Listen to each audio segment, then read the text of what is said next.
You don't have ADHD. You have another kind of neurodivergency, correct? Yeah, Asperger's syndrome. I got really, really ahead in meditation. I've had like cessation fruitions experiences, got an enlightenment experiences Uh-huh. since we talked. I've had 5 minute like cessation experiences where my consciousness had turned off.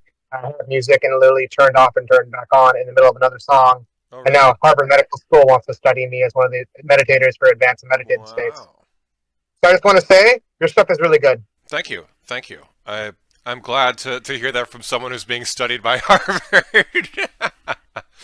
that that in contrast to all that, it's good. That's what I wanted to say. I didn't mean to talk myself up. I want to say I went through all this stuff and you do genuinely good things. I'm really impressed. What are some things that stand out to you about me in particular? Because I was a bit surprised when you originally contacted me and was like, I want to do this even though I don't have ADHD, but then you ended up liking it the first time we did it, and so we're doing it again. Yeah, so I think it's very good because that prediction function that your brain gets tired from doing it, Right. and so you just kind of go your thoughts they just kind of appear and drift through your mind, and Hmm. it's like this is really good.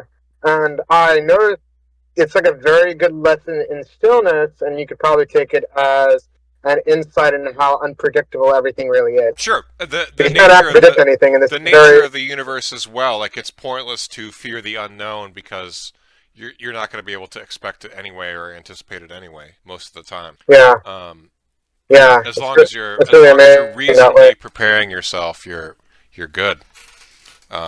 You can't Yeah. be totally foolish and unprepared all the time. But if you're reasonably doing it, you can surrender to the unknown. And the other cool thing is that Mhm. I personalize these for people. What I'm going to start doing is making like a list of all the possible sounds, and then if someone's triggered by a particular sound, they can just let me know and check that off, and then I won't include that in the bit, right? And it's very particular for different people. What advice would you give to someone who maybe thinks they can't meditate because they have ADHD? Is this something you feel like they could use as like a springboard into other things?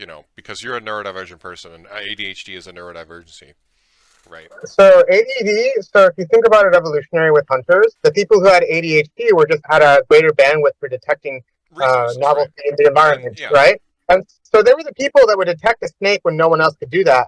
And that's actually an advantage in meditation because meditation is about getting is when you make your mind more and more quiet, you notice subtleties of how the mind and how your body works. Hmm. And you're able to do that at a far greater degree, especially with sound, than most normal people can. Advanced stages of meditation where subtleties are actually going to be a gift to you if you're able to go into that, like mantras or what have you.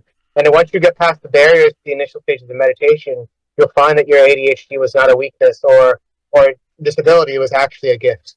Because then you're able to use that salience network to pay attention to more novel ways to your environment and to the present moment. Yeah, Yeah. absolutely. I agree with you 100%.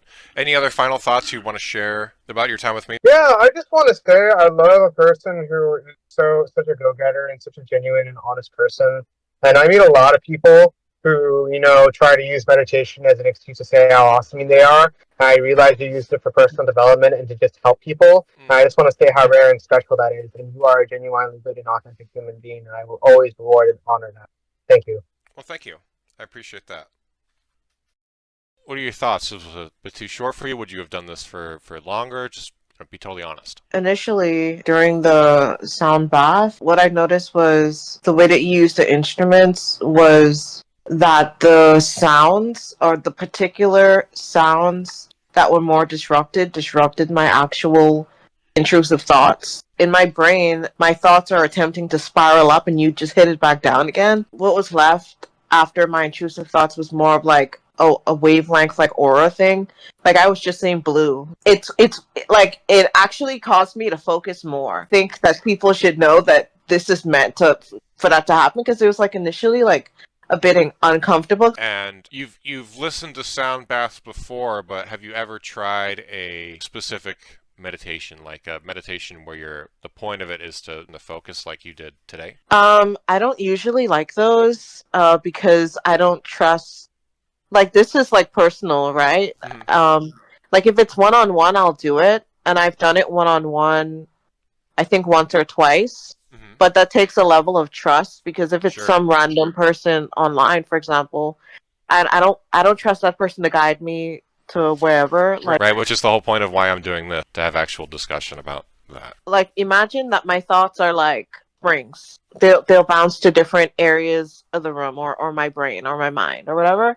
Mm-hmm. But when I was listening to that, it's like they couldn't jump very high, so they were concentrated into a smaller area. And then I just kind of gave up on them, and I'm just seeing blue, and I'm just like, this is pretty cool. It's like it was dancing. Like I felt like I was like a dancing flame. Like it was nice.